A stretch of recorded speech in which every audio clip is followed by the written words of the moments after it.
नमस्कार, न्यूज 24 देख रहे हैं आप। मैं हूं आपके साथ डॉक्टर मीना शर्मा। आरजेएचएस के तहत कैशलेस दवा का मामला इस वक्त राजस्थान में तूल पकड़ता जा रहा है और इसको लेकर आंदोलन की चेतावनी जहां पेंशनर समाज और कर्मचारी समाज की तरफ से दी जा रही है, वहीं सरकार का कहना है कि बहुत जल्द बड़ी संख्या में पैसा दे दिया गया है और बहुत जल्द बाकी पैसा भी चुकाया जा सकता है। दरअसल ये मामला ये है कि पैसा सरकार के द्वारा और तमाम एजेंसीज को और उन अस्पतालों को चुकाया नहीं जा रहा है जहां पर ये आरजीएचएस के तहत आम आदमी अपनी दवा लेने के लिए पहुंचता है। तो सवाल उठ रहा है, हमारे खास मेहमानों के साथ हम समझने की कोशिश कर रहे हैं कि दरअसल राजस्थान में ये कितनी बड़ी परेशानी है, इसका सरकार क्या समाधान कर रही है, इससे कितनी बड़ी संख्या में लोग प्रभावित हो रहे हैं और उसका उनकी सेहत पर क्या असर पड़ रहा है। हमारे साथ सौरभ कुमार जी, हमारे साथ नारायण सिंह जी सिसोदिया हैं, साथ ही श्याम सुंदर शर्मा जी वरिष्ठ पत्रकार, वीरेंद्र शर्मा जी बीजेपी के प्रवक्ता, राजकुमार शर्मा जी कांग्रेस पार्टी के प्रवक्ता और राजस्थान पेंशनर्स महासंघ के प्रवक्ता नारायण सिंह सिसोदिया जी। आप सभी का बहुत बहुत स्वागत है। नारायण जी, शुरुआत आपसे ही करते हैं। हालात क्या है, स्थिति क्या है इस वक्त पूरे प्रदेश में, वो बताएं ताकि वीरेंद्र कुमार शर्मा जी समझ पाए कि उन्हें इस विषय पर सरकार के पास क्या बात पहुंचानी है। नमस्कार मीना जी, सबको, सभी साथियों को। मैं इस मसले को लेकर के पहले भी हमने आवाज उठाई थी, फिर दोबारा इस मामले को अभी 8-10 दिन से परेशानियां खड़ी हो गई है। आपने देखा है कि पूरे राजस्थान में पिछले 1-1.5 साल में यह हालत है कि आए दिन मेडिकल स्टोर वाले हड़ताल करने लग जाते हैं और हड़ताल भी किस बात की करते हैं कि हम दवाइयां बंद कर देंगे मरीज को, या आरजीएचएस में जो पेंशनर्स और कर्मचारी है उनको देना बंद कर देंगे। अरे भाई, मरीज या पेशेंट कोई भी है, आपकी और सरकार की लड़ाई है, लेकिन अगर वो पेशेंट, उसको अगर दवा नहीं मिलेगी तो इसका जिम्मेदार कौन होगा? उसके हालात के लिए जिम्मेदार कौन होगा? आपकी हड़ताल, सरकार की समस्या, दोनों सोल्व क्यों नहीं कर लेते हो इसको हमेशा के लिए?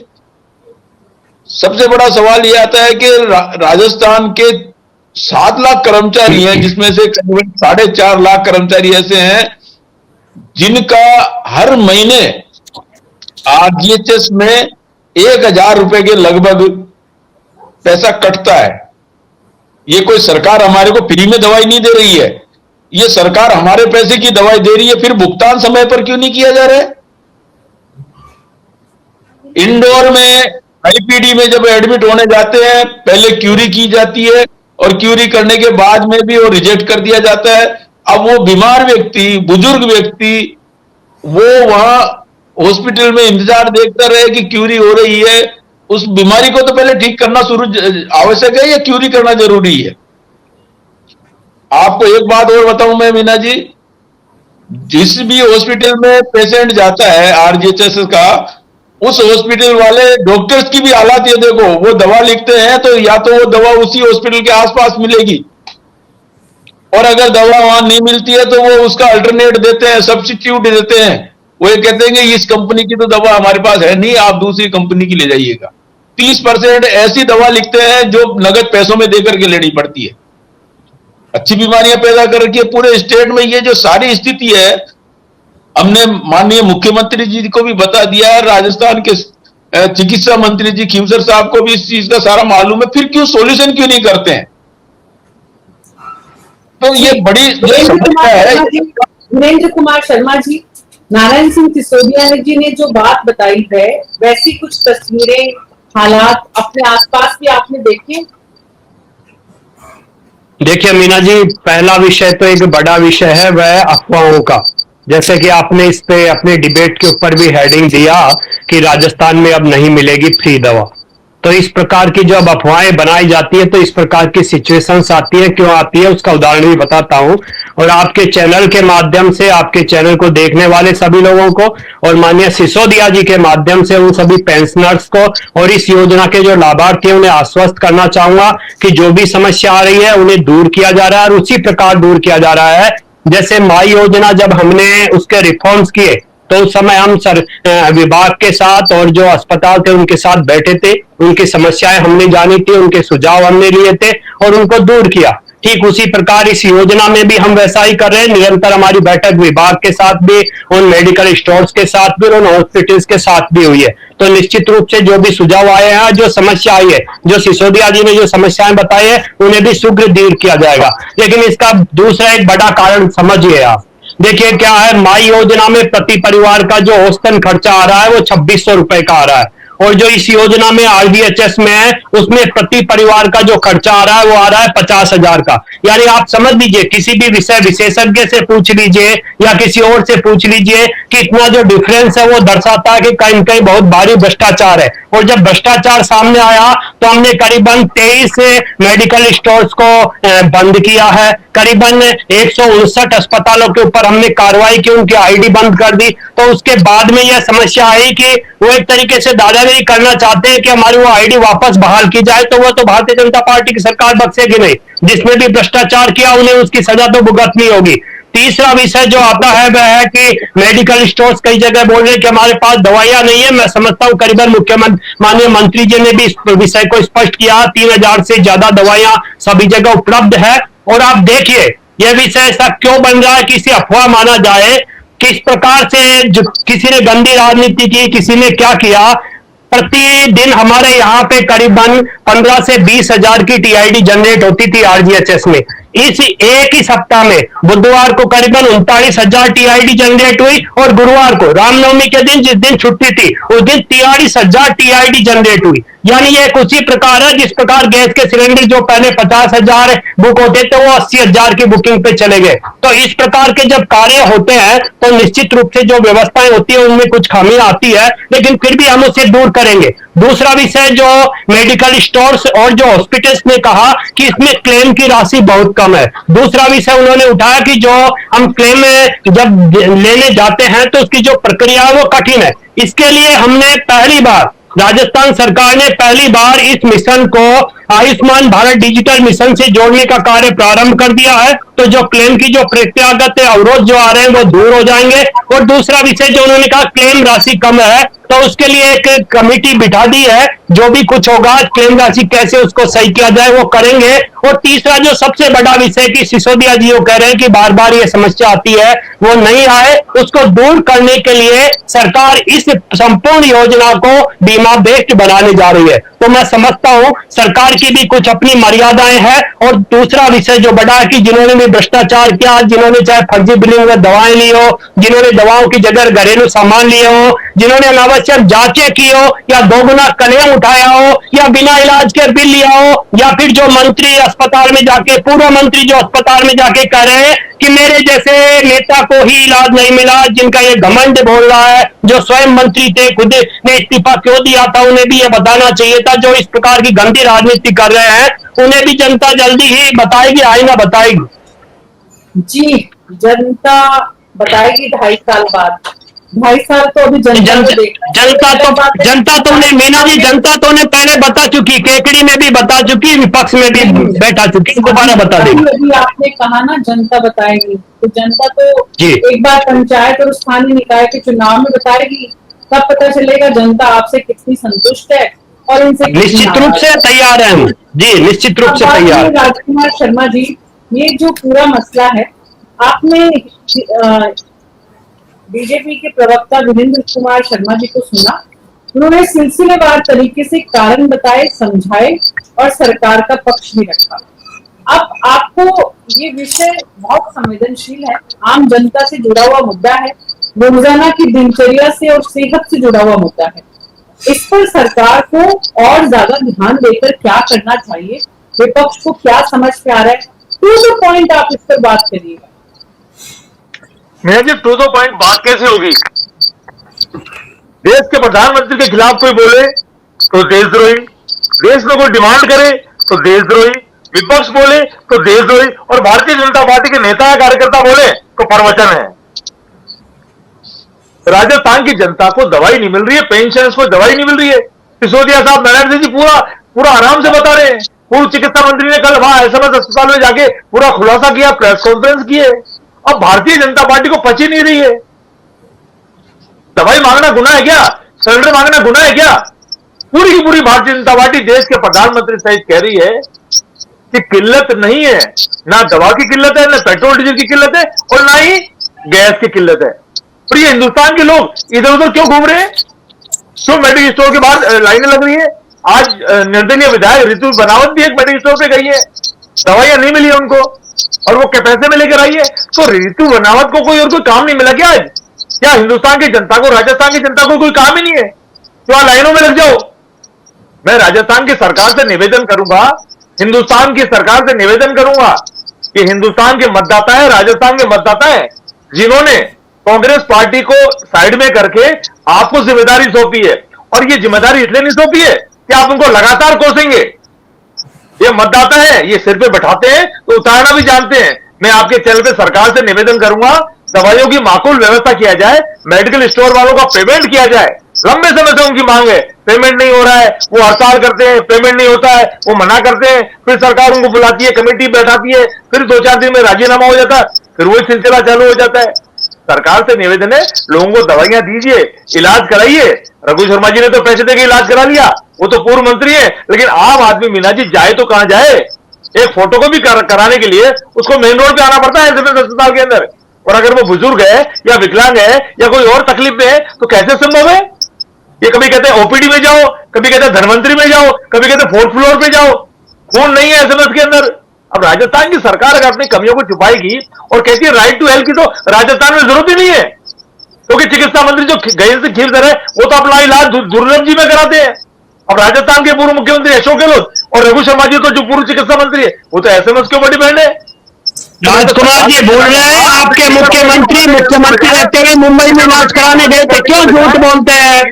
राजकुमार जी आज ना देखिए, आपके मुख्यमंत्री रहते हुए मुंबई में इलाज कराने गए थे। शायद भूल रहे हैं आप, अपनी याददाश्त ताजा कर लीजिए। राजस्थान के लोग वास्तव में परेशान है दवाई को लेकर के। मीना जी, अनुपलब्धता की मोहर लगती है, नॉट अवेलेबल, नॉट अवेलेबल। किसी भी डॉक्टर के पास चले जाए एसएमएस के तरफ, अगर एसएमएस के डॉक्टर ने 6 दवाइयां लिखी है, आप स्टोर पर जाइएगा, 4 दवाइयों पर अनुपलब्धता की मोहर लग जाती है। अब वो मरीज पे देखता पता नहीं क्या की मोहर लगा दी डॉक्टर साहब ने, वो डॉक्टर पास भगा आता है, वो कहता मेडिकल स्टोर में जाओ। ऐसे ऐसे अनपढ़ और ऐसे ऐसे नासमझ मैसेज भी एसएमएस पे आते हैं जो अनुपलब्धता को समझते नहीं है। तो मैं आपके चैनल पे भारतीय जनता पार्टी से सरकार से निवेदन करूंगा, मरीजों के हित में काम करिए। ये कांग्रेस पार्टी के मरीज नहीं है, ये राजस्थान हम सबका है। हम सबकी जिम्मेदारी बनती है कि जो भी पूर्ववर्ती सरकार ने अच्छी योजनाएं चलाई है उनको कहीं कोई कमी है उसको दुरुस्त करें, और दुरुस्त करने के पश्चात राजस्थान के लोगों को लाभ दें। अच्छी बात है, लाभ देने की वजह आप कभी नारायण सिंह जी को कोस रहे हैं, कभी विपक्ष को कोस रहे हैं, कभी कहते हैं ये बड़े अफवाह कौन फैला, कभी कह रहे हैं भ्रष्टाचार कौन कर रहा है। अरे भैया, सरकार अपनी गलतियों को कोसना मानते हैं ना। मुख्यमंत्री को धमकियां मिल रही है जेल से मारने की, ये अफवाह है क्या? आज भी भरतपुर के आप अपनी हाईकोर्ट को आप स्वीकार कर लीजिए ना कि हमारे से गलती रही। आप स्वीकार कर लीजिए कि हमारे से गलती रही है। आप स्वीकार क्यों नहीं करते हैं? मीना जी पूछे ना इनसे कि स्वीकार क्यों नहीं करते कि इनसे गलती हुई है। अगर कोई राजस्थान की जनता को इन्होंने आयुष्मान भारत योजना से क्यों नहीं जोड़ा था? बताइए, ये बताइए कौन इन्होंने आयुष्मान भारत योजना से राजस्थान की जनता को क्यों नहीं जोड़ा था? क्यों नहीं उस योजना का लाभ लेने दिया इन्होंने राजस्थान की जनता को? बताइए, क्यों नहीं बताते आप? इतनी कमियां क्यों नहीं स्वीकारते आप? भारतीय जनता पार्टी की सरकार आने के बाद आयुष्मान भारत डिजिटल मिशन से उसे क्यों जोड़ना पड़ा? आपकी सरकार ने क्यों नहीं जोड़ा? बताएंगे आप? गरीब परेशान आपकी वजह से हो रहे हैं मित्र, आपकी वजह से, आपकी गरीब नीतियों की वजह से हो रहे हैं। प्रधानमंत्री कहते हैं। और आप देखिए मीना जी, इनके पूर्व मंत्री, उनको टीआईडी जनरेट करने में समस्या आई। आम जनता टीआईडी जनरेट करवा रही है, लेकिन इनके पूर्व मंत्री टीआईडी जनरेट नहीं करवाएंगे। वो अपने आप को वहां वीआईपी दर्शाएंगे और बाहर जाके इलाज करवाएंगे। ये बोल रहे हैं इनके मुख्यमंत्री रहते हुए मुंबई में इलाज करवा के थे, राजस्थान में भी न समझौता, एसएमएस में भी न समझौता। राजकुमार जी, बड़ी बड़ी अपना इतिहास और अपना हुनर देख लेना चाहिए। आपने क्या किया था? आप बताइए। पूरे हाथ का आपको तो पता ही मीना जी, बहुत आसान है, लेकिन उस व्यवस्था को चलाना है। श्याम सुंदर शर्मा जी, मैं आपके पास आ रही हूँ। वीरेंद्र कुमार शर्मा जी, सत्ता पक्ष से सवाल पूछे जाते हैं और उनका निश्चित रूप से पूछे मीना जी, निश्चित रूप से पूछे, लेकिन पहले उसके पहले खुद का आईना भी देखना चाहिए कि क्या कमियां थी, क्यों अपनी कमियां बताते हैं। सवाल पूछिए, मैं जवाब देने के लिए तत्पर हूं, बताएंगे जी। मैंने बताया आपके चैनल पे, मैंने बताया कि किस प्रकार गलत फहमियां फैलती है, मेरी लाइन बताई आपकी, और क्यों मीना जी, मैं एक बात करके मेरी बात समाप्त करूंगा। जी राजकुमार जी करें। मीना जी, मंगाई चिल्ला रहे, मीना जी, भारतीय जनता पार्टी इस व्यवहार, भारतीय जनता पार्टी ने, पहले आम नागरिक के रूप में मैं पूछ रहा हूँ आपसे कि हिमाचल में 5 रुपए आपने बढ़े, उसके लिए आपके पास क्या जवाब है, बताएंगे आप? बताइए, पहले इसका आंसर दीजिए। हिमाचल में 5 रुपए आपने क्यों बढ़ाए? केंद्र सरकार एक्साइज ड्यूटी क्यों कर रही है, और ये हिमाचल में पेट्रोल डीजल के 5 रुपए बढ़ा रहा है? कहाँ की राजनीति है ये? ऐसा जनता को क्या लाभ पहुंचा रही है आप? देखिए मीना जी, सवाल और जवाब, देखिए मीना जी, सवाल और जवाब बढ़िया जनता सही रहे, आप सही रहे, एक स्टेट में वो कह दूं महंगाई हो रही है, दूसरे स्टेट में आपकी सरकार 5 रुपए की महंगाई बढ़ा रही है, ये कैसी राजनीति है? जवाब पूछिए ना इनसे, बताइए ये क्यों ऐसा कर रहे हैं जी। वीरेंद्र कुमार शर्मा जी, आप सिर्फ जवाब देने पर ध्यान दो, सवाल पर ध्यान मुझे देने दो। श्याम सुंदर शर्मा जी, आपके पास आ रही हूँ मैं। दोनों प्रवक्ताओं को सुना आपने, नारायण सिंह जी को भी, आसपास अपने माहौल भी देख रहे होंगे आप, क्या हो क्या रहा है ये? देखिए, वीरेंद्र जी अपनी सरकार की भावना को प्रकट भी कर रहे हैं और बचाव भी कर रहे हैं। वीरेंद्र जी का दायित्व, लेकिन वीरेंद्र जी हकीकत को स्वीकार करना सीखो। नहीं श्याम जी, मैंने स्वीकार किया, मैंने स्वीकार किया है जी, और आम जनता की भावना और आपकी जनता मेरे लिए सर्वोपरि है जी। मेरी बात सुनिए, कांग्रेस गलत कर रही थी, सत्ता से बाहर हो गई, अब कांग्रेस को खोजने के बजाय व्यवस्था को सुधारने के ऊपर आ जा रहे हो।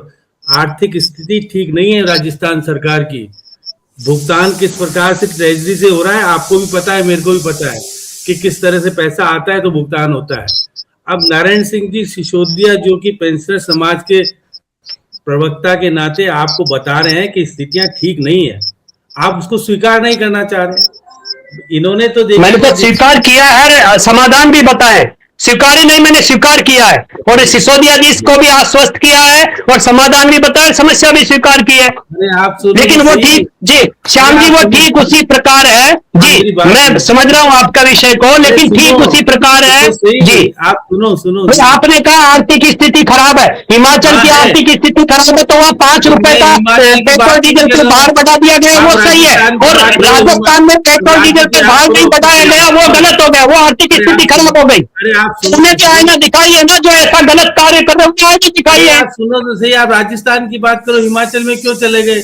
हिमाचल की वहां महंगाई नहीं बढ़ी है, वहां महंगाई नहीं बढ़ी है। अरे सुनो, ऐसा नहीं, मैं उन्हीं का जवाब दे रहा हूँ जिन्होंने महंगाई की बात की, जो आंदोलन कर रहे हैं महंगाई के नाम पर। मेरे बोलने के बाद बोलना तो आपको सही लगेगा, लेकिन आप बोलने की बजाय आप ही बोलते रहेंगे, ये आपका अधिकार नहीं, आपके फ्लोर में मैंने इंटरफेयर नहीं किया आपको। आप मेरी बातों को सुनो, उसके बाद जवाब देना, मैं मना थोड़ा कर रहा हूँ आपको। देखिए कि पेंशनर्स या जो आरजीएचएस में मंत्री और विधायक भी आते हैं, शामिल होते हैं, लेकिन मंत्री विधायकों को सुविधा अस्पताल भी देता है पूरी तरीके से, और जहां से दवाई मिलती है उनको मिल जाती। पेंशनर्स को वो सुविधा नहीं मिल पाती। पेंशनर्स की आवाज तो आम व्यक्ति की आवाज होती है, इसलिए वो जाता है तो उसको निश्चित रूप से, एक तो बुजुर्ग हो गया, 60 साल से अधिक वालों को दवाइयों की जरूरत पड़ती है, उससे कम वालों को जरूरत नहीं पड़ती है। ऐसी स्थिति में कुछ होता है कि मेडिकल स्टोर गड़बड़ी करते हैं, अस्पताल गड़बड़ी करते हैं, आप उनके खिलाफ कार्रवाई करो, कोई मना नहीं करता, गलत के खिलाफ कार्रवाई होनी चाहिए। लेकिन हो क्या रहा है, जो सही व्यक्ति आज बुजुर्ग है, जा रहा है इलाज के लिए, उसको 10 चक्कर कटवा रहे हैं। ये देखिएगा, बुजुर्ग के साथ अगर आप भी जाते होंगे तो मालूम पड़ेगा, स्थिति 30% दवाइयां नगद में खरीदनी पड़ती है, हकीकत है, क्योंकि मैं भी आरटीजी से मेरी पत्नी के साथ जुड़ा हुआ हूँ। वहां कहते हैं डॉक्टर की ये दवाई आती है, और सही बात है, अस्पताल के पास वाले कुछ मेडिकल स्टोर निर्धारित है, उसी जगह जमीन मिलती है, दवाइयां मिलती है। तो इस चीज को स्वीकार करो ना, किस तरह की स्थिति है, डॉक्टर्स को कहो। आजकल तो थोड़ा स्थितियां सुधार हुई है कि व्यक्ति जाएगा, फोटो भी खींचेगी, उसके बाद सारी चीजें होगी। ये चीजें को सुधार करने के लिए कोई राजकुमार जी मना कौन कर रहे हैं, गड़ियों को सुधार करना चाहिए। अगर 50,000 की लिमिट दे रखी तो 50,000 की दवाई सब नहीं लेते, बहुत कम होते हैं जो कि 50,000 की दवाई लेते होंगे। तो ऐसी स्थिति लिमिट नहीं है श्याम जी, वही नहीं समझ पाए आप, लिमिट नहीं है, ये एवरेज राशि बताइए मैंने किस प्रकार से भ्रष्टाचार सामने आया है। आप उस रिसर्च को तोड़ मरोड़ के अगर बताएंगे तो वो सही नहीं होगा। अरे वीरेंद्र जी, तो और आप देखिए नहीं श्याम जी, मैंने क्या कहा था, मैंने कहा उन्होंने कहा कि मंत्री दुर्लभ जी में इलाज कराने जाते हैं, मैंने क्या कहा, उनको मुख्यमंत्री तो फिर राजस्थान से मुंबई गए थे, झूठी बातें करने से उनको। आप मैं मुख्यमंत्री जी बताता हूँ, इनके मुख्यमंत्री मुंबई नहीं कराने गए क्या? ये मंत्री के लिए बोल रहे कि दुर्लभ जी में इलाज करें, तो इनके मुख्यमंत्री तो मुंबई इलाज कराने गए थे। अरे वीरेंद्र जी जरा सुन लीजिए, मुख्यमंत्री वीरेंद्र जी, दीपक महेश्वरी जी की पत्नी क्या इलाज कराने गए थे डेंटल का, आपको पता है ना? वो तो के निजी अस्पताल ही है ना, वो सरकारी अस्पताल में नहीं गए। वो डॉक्टर दीपक महेश्वरी जो कि आज प्रिंसिपल हैं मेडिकल कॉलेज की, उसकी पत्नी डेंटल में है, मानसरोवर में अस्पताल है। कितना महंगा अस्पताल है, आप जाके एक बार देख लेना। मुख्यमंत्री जी को तो इलाज फ्री किया होगा, इसलिए आप मुख्यमंत्री की बात कहोगे तो हमने मुख्यमंत्री की बात कही है। देखिए मुख्यमंत्री जी पिताजी माताजी का ये भी कहे ना ये बात कि इनके मुख्यमंत्री गए या नहीं गए, मैं ये जानना चाहता हूँ, आप बताइए कि इनके मुख्यमंत्री गए थे या नहीं गए थे मुंबई। सुनो देखो, वो तो कैपेसिटी में जा सकते हैं, लेकिन केवल कैपेसिटी में मंत्री नहीं जा सकता, कैपेसिटी में मुख्यमंत्री जा सकता, मंत्री नहीं जा सकता। ये श्याम जी इस प्रकार के दोगलापन मत कीजिए आप। जिन्होंने जो गलत बात कही थी उसका जवाब उनको मिला है नहीं, और जो आप आईटीएचएस की जो आपने बात कही, मैंने उसके टेक्निकल पॉइंट्स आपको बताए, आप उस विषय को समझाइए, जनता को क्या प्रॉब्लम्स आ रही है और क्या करना चाह रहे हैं। जी समझाइए समझाइए।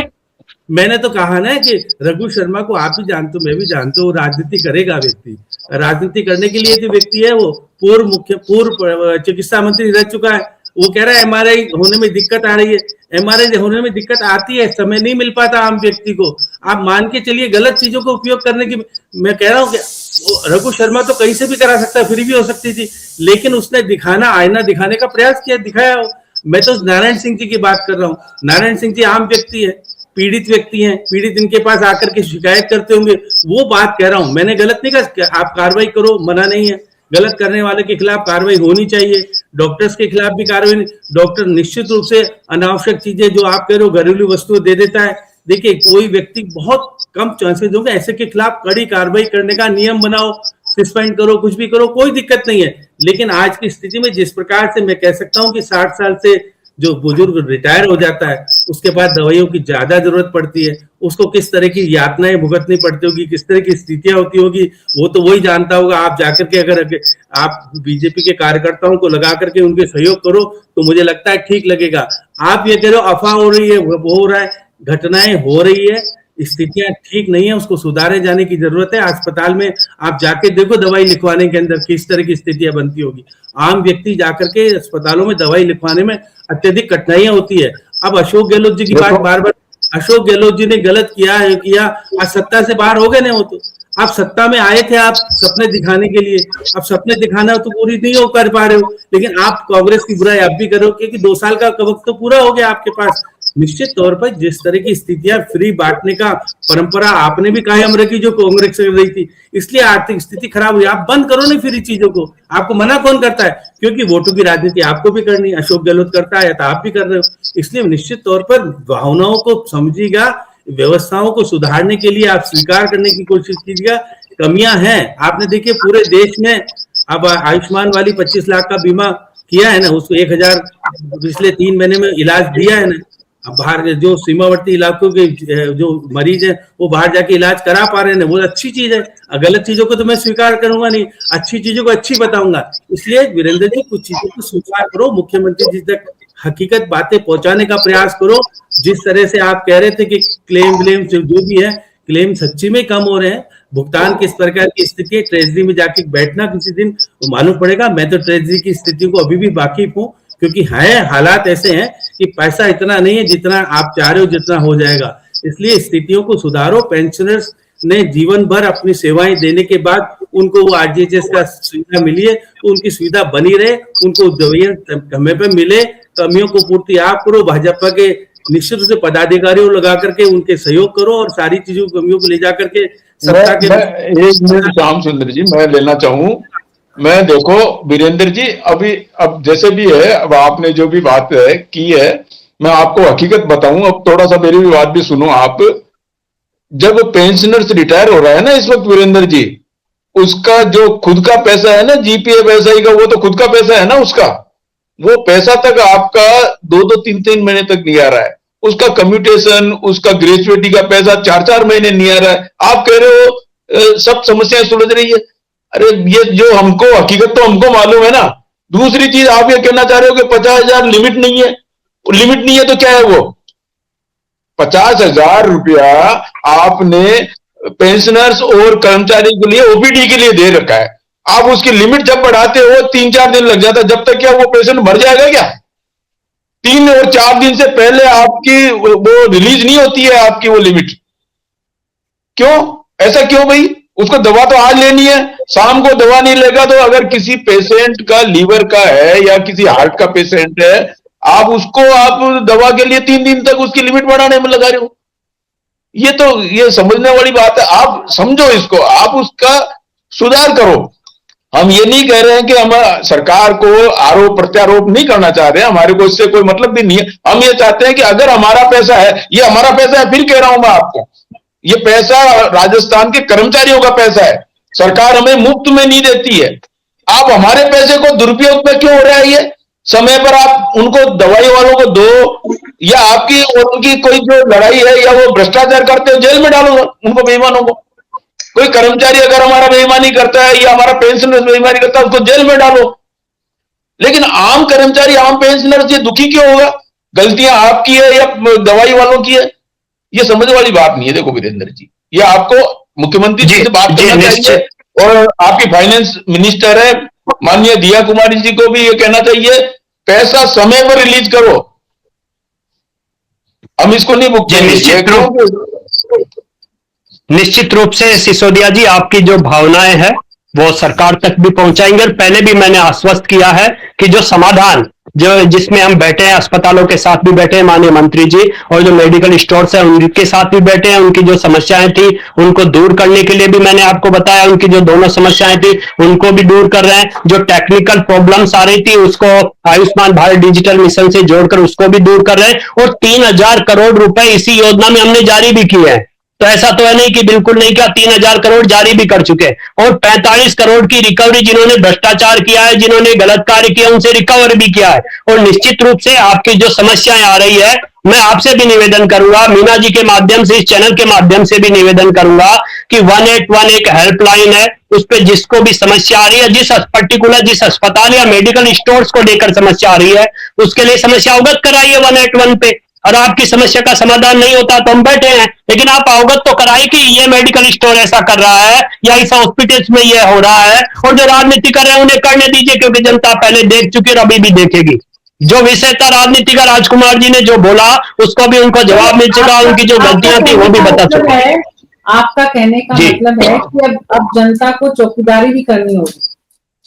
नहीं देखिए मीना जी, विषय वो नहीं है चौकीदारी का, विषय है कि पर्टिकुलर किसी हॉस्पिटल्स में आपको प्रॉब्लम्स आ रही है, किसी मेडिकल स्टोर्स पे प्रॉब्लम्स आ रही है, तो वो सरकार को कैसे अवगत कराएंगे? उसके लिए एक समाधान है, 181 पे बताइए ना उस हॉस्पिटल्स के लिए या उस मेडिकल स्टोर्स के लिए, तो उस पर त्वरित कार्रवाई होगी। ये समाधान है, आप इसको चौकीदारी समझिए। समाधान तो कहीं से निकलेगा ही। जैसे हम बातचीत के माध्यम से एक मंथन करके, संवाद करके समाधान करने की कोशिश कर रहे हैं। आप ये देखिए, अगर समाधान नहीं करते तो बुधवार को जो 39,000 टीआईडी जनरेट हुई वो फर्जीवाड़े में थोड़ी ना हुई है। जो गुरुवार को 43,000 टीआईडी जनरेट हुई वो ऐसे ही थोड़ी नहीं हुई है। लोग आईपीडी में भी दिखा रहे हैं, ओपीडी में भी दिखा रहे हैं, और जो डे केयर सेंटर वहां भी 1,000 से ज्यादा पेशेंट दिखा रहे हैं। तो इलाज तो हो ही रहा है, लेकिन फिर भी पर्टिकुलर मैंने सिसोदिया जी की बात का आग्रह स्वीकार किया है और उन्हें भी निश्चिंतता विश्वास दिलाना चाहता हूं आपके माध्यम से कि कहीं किसी पर्टिकुलर हॉस्पिटल या किसी मेडिकल स्टोर्स पे कोई प्रॉब्लम्स आ रही है तो आप अपनी समस्या 181 पे दर्ज करवाइए। मेरा आग्रह है आपसे, तभी हमें पता चलेगा कि वास्तविकता क्या है। ठीक बात है वीरेंद्र जी, अच्छी बात है। राजकुमार जी, बहुत बड़ा विपक्ष के पास मौका है, जहां जहां परेशानी है वीरेंद्र जी को घेर लीजिए। मीना जी, राजकुमार जी नहीं घेर पाएंगे क्योंकि ये खुद ही गिरे हुए हैं, कहां से घेरेंगे? मीना जी मैं हर राजकुमार जी मेरे बड़े भाई हैं, मेरे मित्र हैं, यूनिवर्सिटी में हमारे सीनियर रहे हैं। इनकी राजनीति, इनका संघर्ष हमने देखा है और निश्चित रूप से यहाँ भी इनका संघर्ष जारी है। तो हमने पहले भी इनसे निवेदन किया था, भारतीय जनता पार्टी में आइए, मिलकर आम जनता की तकलीफों को दूर करेंगे। मीना जी, भारतीय जनता पार्टी वालों को इतनी गलतफहमी है कि पूरी दुनिया, पूरा देश ये चला रहे हैं। ये देश न तो 2.5 साल से चल रहा था, न 11 साल से राजस्थान मतलब देश चल रहा था, न 2.5 साल से राजस्थान चल रहा था। सरकारों से कमियां हो सकती है, किसी योजना में कमी हो सकती है, कोई इच्छा शक्ति में कमजोरी हो सकती है, कोई और बात हो सकती है, लेकिन जो सत्ता पक्ष है उसकी जिम्मेदारी बनती है कि पूर्ववर्ती सरकार की जो भी योजनाएं हैं उनको मजबूत करे, उन कमियों को दुरुस्त करे और राजस्थान के आम वर्ग को फायदा मिले। ये 181 की बात कर रहे थे मीना जी। जिस दिन 181 का उद्घाटन माननीय मुख्यमंत्री जी ने किया था, मेरे ख्याल से जनवरी में किया था, 8 या 10 जनवरी को, उस दिन मैंने एक एसएमएस की शिकायत दर्ज कराई थी 181 के ऊपर। और आपके माध्यम से आज फिर आपके चैनल पे मैं शिकायत दर्ज कराता हूं कि चरक भवन में आंख का जो ऑपरेशन होता है उसमें आंख पे जब स्वेलिंग आती है तो उसके एक इंजेक्शन लगता है, उसकी कॉस्ट 15-20 हजार रुपए होती है। वो इंजेक्शन डॉक्टर लिखते हैं और मेन बिल्डिंग से लाना पड़ता है, और मेन बिल्डिंग से लाने के बाद चरक भवन में देना पड़ता है, और वो जब इंजेक्शन लग जाता है तो खाली वायल को वापस चरक भवन में जमा कराना पड़ता है, फिर वो वापस चरक भवन में मरीज आता है, फिर उसको दवाई लिखी जाती है। इतनी कठिन प्रोसेस है। एक इंजेक्शन राजकुमार जी इसका समाधान भी बताइए कि यह हो सकता है। मैं राजकुमार जी आपसे निवेदन है, इसका समाधान भी बताइए कि वहां यह होना चाहिए। मैं मेरी पूरी बात कर लूं। वो शिकायत मैंने 181 पे भी करी, वो शिकायत मैंने माननीय मुख्यमंत्री जी के उनके ओएसडी को भी कराई, और लगभग 3 महीने हो गए। बार बार जवाब आता है कि हमने अवगत करा दिया है, अवगत करा दिया, लेकिन समस्या का निदान नहीं हुआ है। मीना जी, समस्या का निदान इस तरीके से करना है कि चरक भवन आंख का अस्पताल है, कान का अस्पताल है। आंख और कान से संबंधित जितनी भी दवाइयां हैं, चाहे वो महंगी हो चाहे सस्ती हो, उसी बिल्डिंग में मिलनी चाहिए। फर्स्ट फ्लोर पे चला जाएगा कोई दिक्कत नहीं, सेकंड पे चला जाएगा कोई दिक्कत नहीं, लेकिन अगर दूसरी बिल्डिंग में अगर कोई दवाई लेने जाएगा, अगर बुजुर्ग पेशेंट है या उसके साथ कोई बुजुर्ग अटेंडेंट है, तो ये संभव कैसे है? फिर लेके भी आओ, फिर खाली करने बाद जमा कराओ, फिर वापस पर्ची लाके दो, 4-4 चक्कर लगते हैं मीना जी। जी जी कांग्रेस पार्टी मैं आपके चैनल के माध्यम से राजकुमार जी को भी आश्वस्त करना चाहूंगा, और आप इसके गवाह बनेंगी कि इन्होंने जो समाधान दिया, जो समस्या बताई है, इनकी सरकार में तो ये दूर नहीं करवा पा रहे थे, लेकिन हम निश्चित रूप से करेंगे। राजकुमार जी आपको आश्वस्त कर रहा हूं इस चैनल के माध्यम से। जी आप मुझे जी मैं जो नेत्र विभाग के हैं शेखावत साहब, उनको भी अवगत करा दिया, दीपक माहेश्वरी जी को अवगत करा दिया, मुख्यमंत्री जी को अवगत करा दिया, और 181 पे अवगत करा दिया, लेकिन समस्या पिछले 4 महीने से यहाँ की यही है जी। अब नहीं होगी, आगे नहीं होगी, आप निश्चिंत रहिए। श्याम सुंदर शर्मा जी, राजकुमार जी जरा बताइएगा 10-1 दिन में कि वीरेंद्र जी आपकी बात को ठीक से समझ पाए हैं कि नहीं, समस्या का समाधान हुआ है कि नहीं। 15 दिन का समय तो देना चाहिए, 15 दिन का समय तो देना चाहिए। किसी भी काम को शुरू करने से लेकर खत्म करने तक 1 महीने का भी दिया जा सकता है। 1 महीने बाद 15 दिन काफी होंगे जी। मेरे पास जवाब आया था।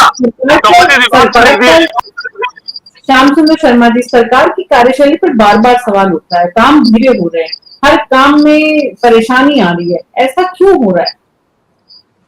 देखिए क्या कि सरकार में तो काम धीमे होते हैं, तेज गति से काम शुरू हो जाएंगे तो फिर वो सरकार नहीं रहेगी, सरक सरक के चलने वाली सरकार कहलाती है। तो मैं कह सकता हूं कि जब तक अधिकारियों के ऊपर लगाम नहीं लगेगी, ये तो सरकारी अधिकारी और कर्मचारी तो अरबी घोड़े होते हैं, इनको चलाने का तरीका अगर है शासन के पास तो दौड़ेंगे, नहीं तो ये दौड़ेंगे क्या, खुद दौड़वा देंगे, बता देंगे इसमें ये कमी है, इसमें ऐसी कमी है। वीरेंद्र जी जानते हैं कि अधिकारी किस प्रकार से उलझा करके बता देते, काम तो हो ही नहीं सकता। इसलिए निश्चित तौर पर इनको लगाम भी लगानी पड़ेगी, प्रेशर भी बनाना पड़ेगा, और व्यवस्थाओं को सुधार भी करना पड़ेगा। व्यवस्थाएं सुधर सकती है, ऐसा नहीं सुधर ही नहीं सकती है। अगर भ्रष्टाचार है और भ्रष्टाचार जिस तरह से एक प्रथा बन जाएगी तो उसको सुधार पाने में बड़ा दिक्कत होगी, लेकिन रोकने के लिए, व्यवस्थाएं सुधारने के लिए सबको सतर्क रहने की जरूरत पड़ेगी। 181 पर शिकायत कर देने से ही सारी समस्या का समाधान हो जाए तो फिर मंत्री और मुख्यमंत्रियों को रहने की जरूरत ही क्या है, फिर तो 181 कर दो, वो तो सब समस्या का समाधान हो जाएगा।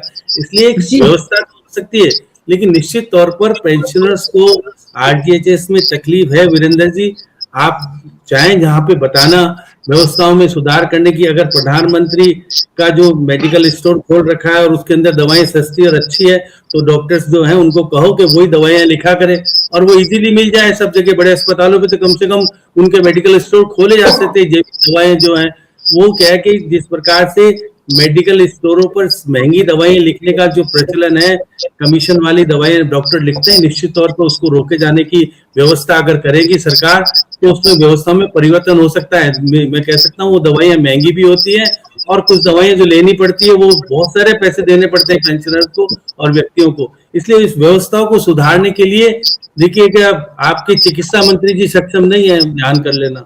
मैं उनको इतना सक्षम मानता नहीं। मुख्यमंत्री जी सक्षम हो सकते हैं, चिकित्सा मंत्री तो 8 बजे बारे बात कर पाते नहीं कर पाते। वीरेंद्र जी आप ज्यादा जानते होंगे। इसलिए चिकित्सा मंत्री के साथ साथ कोई और मंत्री लगा दो, 2 विधायक लगा दो, कुछ और करो। व्यवस्थाओं में परिवर्तन करने की अत्यधिक जरूरत है। वो बोल नहीं पाते, जिस प्रकार से कहते हैं कि तुमने ऐसा किया था, हमने ऐसा नहीं होता। व्यवस्थाओं देखिए श्याम जी देखिए, यही चिकित्सा मंत्री हैं जिन्होंने माई योजना के माध्यम से इसमें चिकित्सा क्षेत्र में रिफॉर्म्स किए हैं। 31,000 से अधिक अस्पताल राज्य से बाहर के ऐसे जोड़े हैं जो इस योजना का लाभ हमारे राजस्थान वासियों को देंगे। और इस बजट में 500 से अधिक निःशुल्क दवा वितरण केंद्र हम पूरे राजस्थान भर में प्रारंभ करने जा रहे हैं और 9,800 आयुष्मान आरोग्य मंदिर पूरे राजस्थान में प्रारंभ कर रहे हैं। इन्हीं चिकित्सा मंत्री जी ने यह निर्णय किए। वो अखिल कभी अधिकारी बेचारे जो है नोक पर आ जाते हैं, कभी अधिकारियों को क्रेडिट मिलता है। निर्भर करता है कि मुखिया कैसा है, मुखिया उस विभाग का भी और मुखिया राज्य का भी। तो राज्य के मुखिया को भी सोचने की जरूरत है कि हेल्थ डिपार्टमेंट से अगर बार बार इस तरह की खबरें आ रही हैं और मेडिसिन, बुनियादी जरूरत है मेडिसिन, उस पर अगर कोई प्रश्न चिन्ह लग रहा है तो उसे कैसे दूर किया जाए। न्यूज़ 24 पर अभी मेरे साथ इतना ही। नमस्कार।